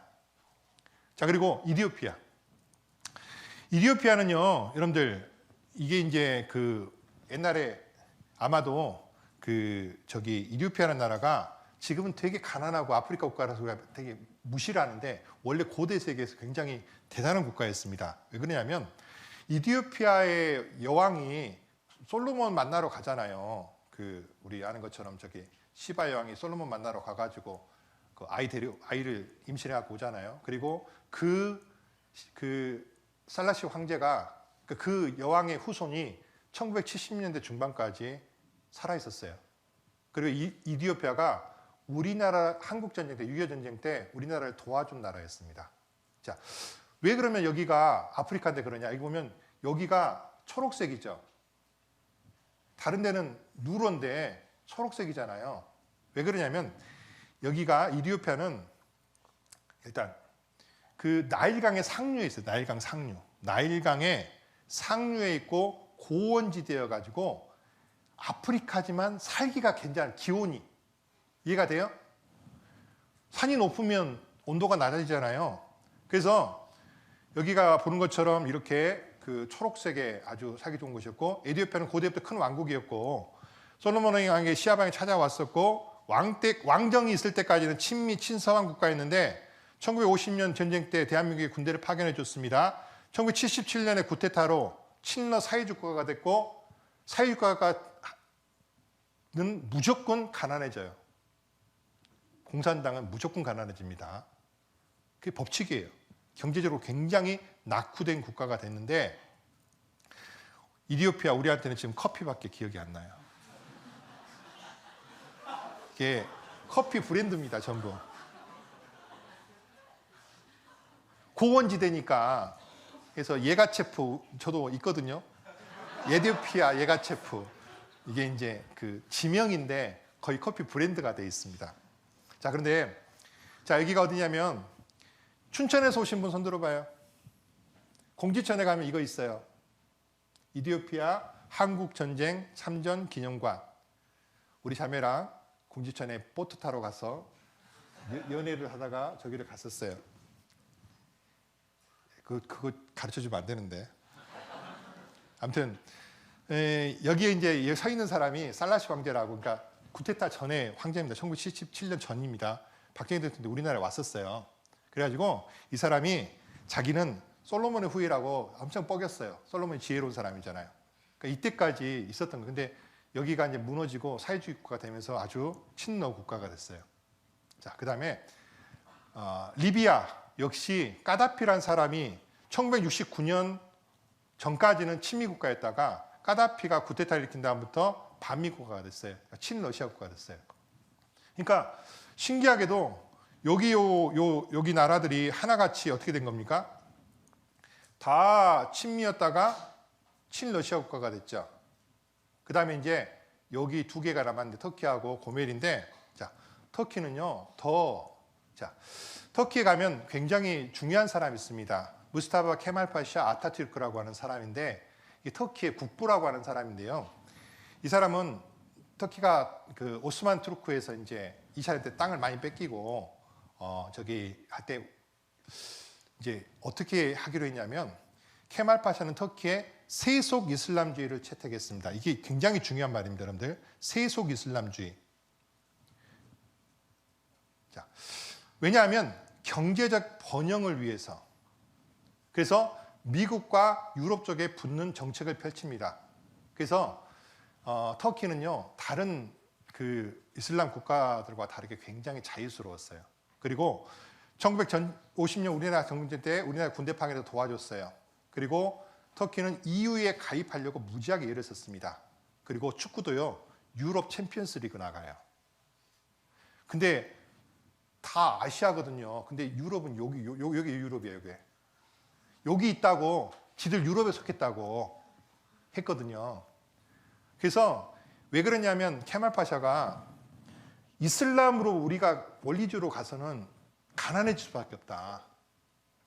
부자가 되려면 미국에 붙어야 된다. 그래서 했는데 이 인간이 나타나가지고 배렸습니다. 에르도안 현재 대통령이에요.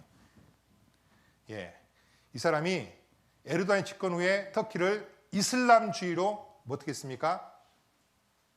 변화시켜 버렸어요. 세속에서 완전 이슬람주의로. 그래서 친미 서방 정책을 버리고 친중 국가가 됐습니다.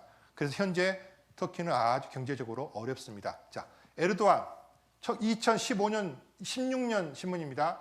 100만 터키 불과 조치 속에 EU에 뭘 통보했다? 이별을 통보했다. 근데 더 이상 EU 가입 안 해. 빠빠이. 우리는 이슬람으로 갈 거야. 그러고 나서 지금 엄청 배고픕니다. 혹시 터키에 무역하는 사람 빨리 빠져나오라고 했어요. 우리 형제님 중에서도 터키에 무역하는 사람인데 내가 빨리 나오라고 했어요. 오래 못 가요. 그리고 안 바뀝니다. 그러니까 터키가 2016년 이전까지는요, 굉장히 자유로운 나라였어요. 제가 2008년도에 터키 갔는데 굉장히 자유롭고 우리나라 사람들 되게 좋아합니다. 2002년 때 우리가 월드컵 4강에 들었잖아요. 3등이 터키였고 4등이 우리나라였어요. 가지고 우리나라 가니까 대한민국 짜장 아이스크림 파는 사람이 굉장히 좋아해 주는데 지금 터키는요, 정권이 바뀐 거예요. 그래서 이제 미국하고 빠이빠이 하니까, 유럽하고 빠이빠이 하니까 어디랑 손잡을까요? 러시아. 푸틴하고 지금, 예. 푸틴하고 앉아있잖아요, 지금. 누구하고 악수하고 있어요? 푸틴하고. 자, 여기 세 사람이 있습니다. 누굴까요? 푸틴, 에르도안, 터키, 이란 대통령. 자, 성경에 한편 된다고 돼 있어요, 안 돼 있어요? 한편 된다고 돼 있잖아요. 근데 2016년 이전까지는 터키는 우리 편이었다니까. 근데 그때 이후로 넘어갔어요. 에르도안이 독재를 유지하기 위해서. 쉽게 말하면 김정일 같은 놈이에요. 김정은 같은 놈. 터키가 이거 없애려고 쿠데타 일으켰다가 실패했어요. 그때 쿠데타가 성공했으면 주님 오실 날이 조금 더 멀어졌을 텐데. 그래서 여기 뭐라고 되어 있습니까? 터키, 이란, 러시아, 중동의 새로운 전략축. 같은 편 된다. 성경이 같은 편 된다고 되어 있는데 같은 편 됐죠? 자, 그 다음에 이제 중요한 고멜입니다. 고멜은 아직까지 드러나지 않았어요. 고멜은 현재, 고멜이라는 지명이 어디냐면 벨라루스에 있습니다. 자, 고멜은요, 여기 지금 이제 인류학 해보면 고멜이 여기 보면 벨라루스라고 하는 나라와 폴란드라고 하는 나라와 그 다음에 독일 중에 동부 독일. 옛날에 독일은 동서가 있었잖아요. 우리 남북처럼 동독이 걸쳐져 있어요. 근데 고멜이 어딘지는 아직 모릅니다. 근데 아직 모르는데 분명히 물음표예요. 여러분들 보세요. 독일이 점점 친중 국가가 돼가고 있어요. 아직까지는 서양인데, 그러니까 독일은 아까 친러로 가면 잘 살게 될까요? 가난하게 될까요? 가난하게 됩니다. 독일 유학 갈 생각하지 마세요. 왜 그러냐면, 자, 독일은요, 러시아한테 가스를 파이프로 가져오는 저기를 했어요. 파이프로. 그래서 평화 시기에는 노스트리임 1, 2로 해가지고 가스를 러시아에서 송유관 통해 가지고 이렇게 받게 돼 있었는데, 그러면서 문제는 전쟁이 나니까 그 러시아 가스를 안 쓰잖아요, 이제. 그러니까 어떤 일이 벌어졌습니까? 독일이 지금 가스값이 엄청 올라가지고 엄청나게 뛰었어요. 살기 어려워집니다. 그렇지 않아도 독일 사람들 아주 검소한데, 근데 여러분들, 그럼에도 불구하고 우리나라는 왜 이렇게 안 뛰었을까? 우리도 뛰긴 했는데 이 정도까지 안 뛰었어요. 이유가 뭔지 아십니까? 자, 독일에는 아주 훌륭하다고 하는 메르켈이라고 하는 총리가 있습니다. 이 메르켈이라는 총리가, 이 사람이 푸틴과 같이 있는데, 이 사람이 정말로, 이 사람이 이제 동독 출신 사회주의자거든요. 참 자유주의 국가의 사회주의자가 참 하기도 쉽지 않은데, 보세요. 퇴임뒤에 영혼 팔았다가 비판을 받고 있는데, 이유가 뭐냐? 메르켈 총리가 뭘 했냐면요, 독일에 있는 원자력 발전소를 전부 다 없애버렸어요. 탈원전. 우리나라도 몇 년 전에 원자력 발전소 없앤다고 그랬죠. 그러다가 겨우 살아남았잖아요. 서울대학교 원자력공학과에서 그냥 난리치고 막. 어쨌든 근데 독일은 진짜 없애버렸어요. 근데 문제는 노스트림 2가 막혀버리니까 러시아에서 천연가스 직접 오는 거, 이것이 이제 없어져 버리니까 미국은 반대했는데 메르켈이 밀어붙였어요. 그래서 지금 미안합니다, 거지됐어요. 예, 이 뭐라고 됐습니까? 탈원전이 러시아 영향력을 키웠다. 그리고 중국하고도 가까워요. 예, 독일인의 42%가 시진핑이 더 좋대요. 여러분들, 독일에서 제일 좋은 차가 뭐냐? 자동차거든요. 근데 여러분들, 벤츠, 아우디, BMW 앞으로도 좋을 것 같아요? 아니요, 실력 없습니다. 이제 전기차 시대 되면 독일 차는 몰락할 거예요. 거기 다 중국 자본이 들어가 있어요. 악담을 하는 게 아니라 진짜 그래요. 벤츠는요, 내연기관일 때 열심히 타고 다니세요. 돈 벌면. 실제로, 아이고, 굉장히 뭐랄까, 그래요. 이제 거의 끝이 왔는데, 제가 이제 시간이 됐는데, 아무튼 그래서 자, 여기까지 왔죠. 이제 전쟁을 하는데, 평안이 있는 곳에 이제 오늘 이스라엘 쳐들어오는데 어떻게 될까요? 누가 이길까요? 이스라엘이 이깁니다. 열흘 후 말년에 네가 명령을 받고 오래 항마했던 이스라엘 산에 올 텐데, 평안이 가는 중인데 누가 이기냐? 자, 왜 오냐면 짐승과 재물을 얻고 물건을 겁탈하며 노력하기 위해서 옵니다. 세상 중앙장에. 근데 뭐하러 오느냐? 자, 하나님께서 러시아를 박살을 내서 이방 사람 목전에서 하나님의 거룩함을 드러내기 위해서 하신다. 그리고 이스라엘 산에 이를 텐데, 러시아 이스라엘 산에 이르러서 네 활을 쳐서 네 왼손에 떨어뜨리고 내 살을 오른손에 떨어뜨리니 너와 내 모든 때와 너와 함께한 백성이 다 이스라엘 산에서 뭐라고요? 엎드러지리라. 여러분들, 러시아하고 그 나라들이 와가지고 이스라엘 치면 당연히 러시아가 이긴다고 생각할 거예요. 지금 현재 우크라이나처럼. 처음에는 밀려요. 성경에 보면은 뭐 이스라엘 사람들이 겁탈을 당하고 막 그런 이야기가 나와요. 근데 아마도 중간에 이제 심기일전해가지고 박살을 낼 겁니다. 러시아가 집니다. 자, 근데 그때 이제 러시아가 한쪽에 SOS를 쳐요. 누굴까요? 중국입니다. 자, 지금도 보십시오. 일단 요건 좀 이따 보고, 지금도 보면, 자, 지금도 우크라이나 전쟁을 하는데 푸틴이 하다가 말 안 되니까, 자, 핵 막 쓴다고 막 하잖아요. 성경에 보면 핵전쟁은 그때 일어납니다. 지금 안 일어납니다. 근데 안 되니까 누구를 자꾸 끌어들이려고 그래요? 중국을. 지금도 그러잖아요. 무기 떨어진다서 중국한테 군사적 지원 요청하고 있다. 그러니까 미국에서 뭐라고 합니까? 중국은 러시아에 지원 의향을 신호를 보내고 있다.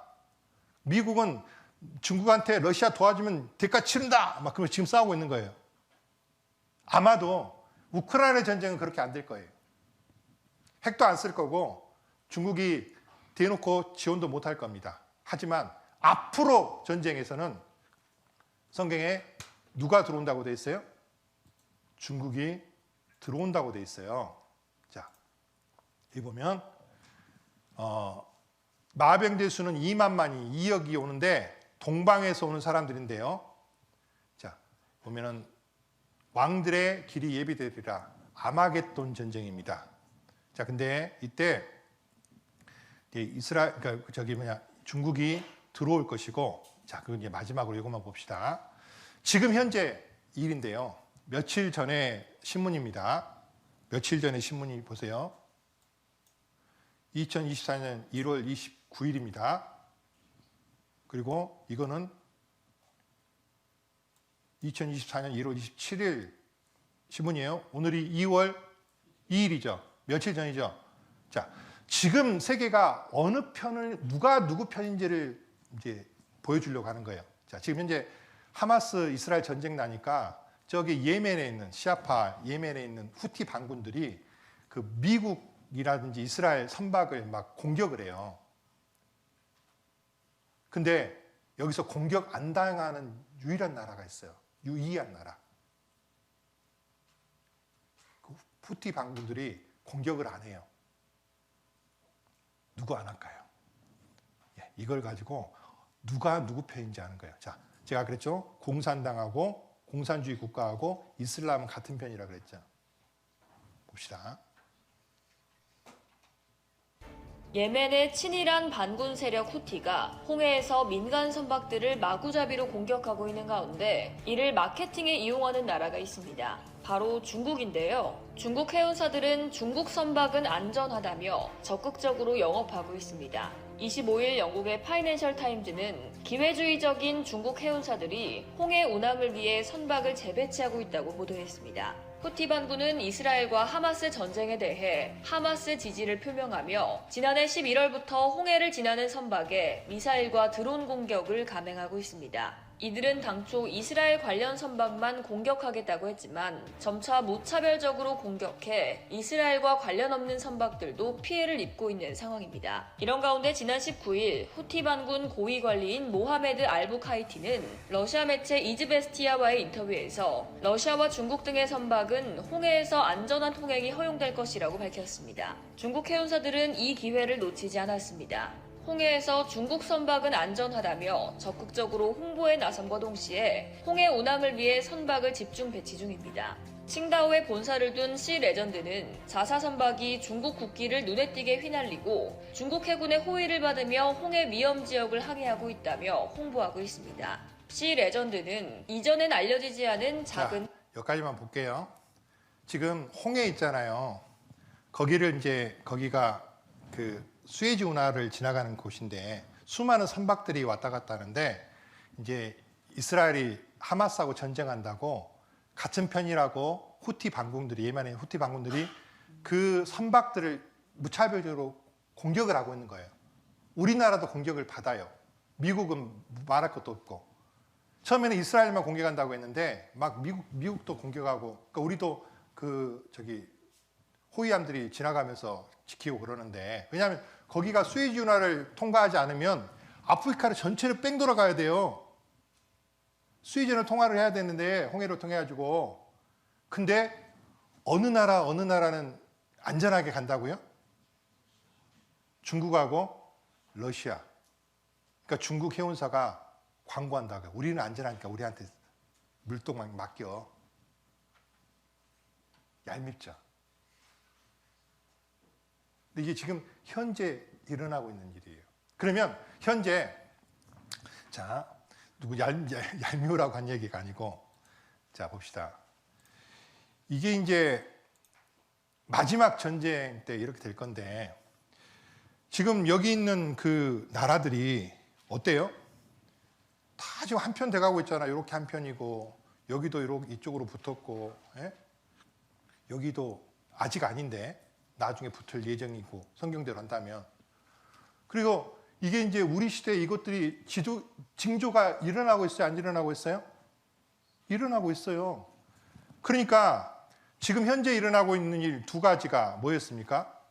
이게 이제 그 마지막 핵전쟁으로 이제 끝나요, 세상이. 그래서 여기 보면 핵전쟁으로 이제 세상이 끝나는 게 이제 마지막 그 아마게돈 전쟁에서 모든 사람이 핵으로 멸망을 할 텐데, 자, 우리는 이제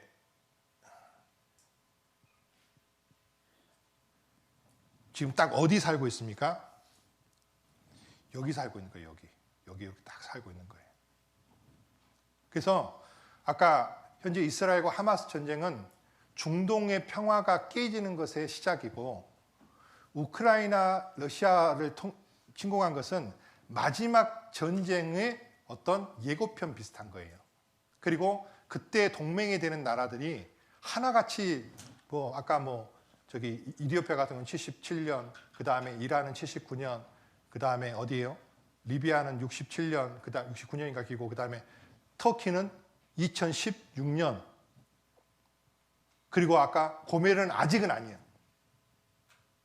그래서 그런 나라들이 점점 한편이 되고 있어요, 안 되고 있어요? 되고 있잖아요. 그러니까 우리는 여기에 딱 서가지고 보는 거예요. 와, 진짜 다 됐네. 그래서 주님 오실 날이 다 됐다라고 이야기하는 게 그런 근거에서 그러는 거예요. 그래서 뭐 어느 나라를 싫어하고 그런 게 아니고, 이걸 보면 중국에서 사업하면 안 돼요, 이제. 터키에서 사업하면 안 돼. 독일도 웬만하면 좀 피해. 최근에 선교사님 한번 가셨는데, 왜 하필 독일로 가실까? 근데 뭐 아직까지는 독일을 그래도 괜찮은데, 독일이 아닐 수도 있습니다. 벨라루스로 끝날 수도 있어요. 벨라루스나 폴란드로 끝날 수도 있는데, 어쨌든 그렇다는 얘기입니다. 그래서 우리는 이제 이 시기를 좀 잘 보고, 야, 진짜 주님 오실 때가 다 됐다. 자, 그러면 우리는 어떻게 해야 될까요? 열심히 살아야 돼요. 아, 진짜 성경대로 돼가고 있구나. 그것을 배울 수 있는 기회가 됐기를 바라겠습니다. 예, 이상입니다. 자, 원하시면 이 자료는 제가 드릴 테니까, 아무튼, 기도하겠습니다. 거룩하신 아버지 하나님 감사합니다. 오늘 이 시간 함께 하심을 감사드립니다. 우리 대학생들과 함께 사무엘 학교를 통해서 정말 우리가 어떤 시대를 살고 있는지를 깨달을 수 있는 귀한 시간이었으면 좋겠습니다. 우리가 주님께서 주신 은혜 가운데 살아가는 이 시간들 헛되이 보내지 않고 세월을 아끼면서 주님 나라가 이루어질 때까지, 주님께서 오실 때까지 깨어 살 수 있도록 도와주시옵소서. 전도의 용사가 될 수 있도록 도와주시옵소서. 언제나 우리를 사랑해 주신 예수님의 이름으로 기도하였습니다.